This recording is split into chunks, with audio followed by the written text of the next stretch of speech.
The crow had not slept properly for days. Every morning, he watched the swan glide across the lake, calm, white, perfect. And every morning, something inside him sank a little deeper. "Why am I like this?" he muttered one day, staring at his dark feathers. "No one admires me. No one stops to look." That thought stayed with him. It followed him through the trees, through the sky, through every quiet moment. One afternoon, unable to bear it anymore, the crow flew down to the lake. The swan was there, floating gently, as if life had never been hard. "You must be the happiest bird alive," the crow said, trying to hide the heaviness in his voice. The swan looked at him, surprised. "Happy," she repeated softly. The crow forced a small laugh. "Of course. You are beautiful. Pure white. Everyone watches you." The swan was quiet for a moment. Then she said, "I used to think the same until I met the parrot." The crow blinked. "The parrot?" "Yes," the swan said. "Bright colors, people gather around him. They smile, they talk. I thought, maybe I am not enough." The crow felt confused. The swan not enough?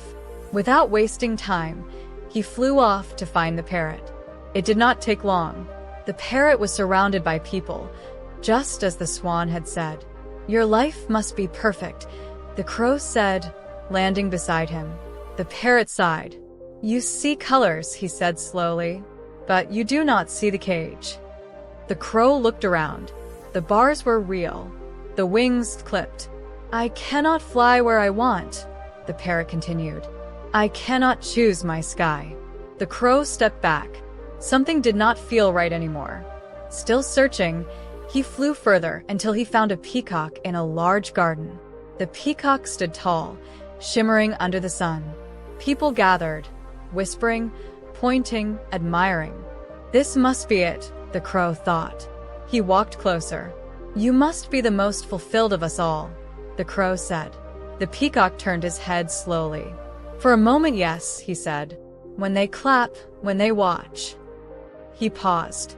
"But when the gates close, I am still inside." The crow felt a strange silence inside his chest. One by one, every bird he admired carried something he had not seen before. That evening, the crow flew back to the open sky. No cage, no watchers, no applause, just wind and endless space. For the first time, he noticed how freely he could move. He soared higher, faster. He turned sharply, dove low, rose again. No one was watching, but something inside him felt lighter. He landed on a quiet branch and looked at his reflection in a small pool. Dark feathers, simple, but strong. "And free," he whispered.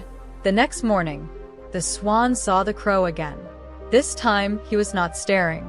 He was flying, not to impress, not to compare, just flying. And for the first time, he looked exactly where he belonged. Life lesson. Sometimes, we spend our lives looking at others thinking they have it better. But every life carries its own quiet struggles. Comparison hides truth and steals peace. When you stop looking sideways, you finally see what you already have.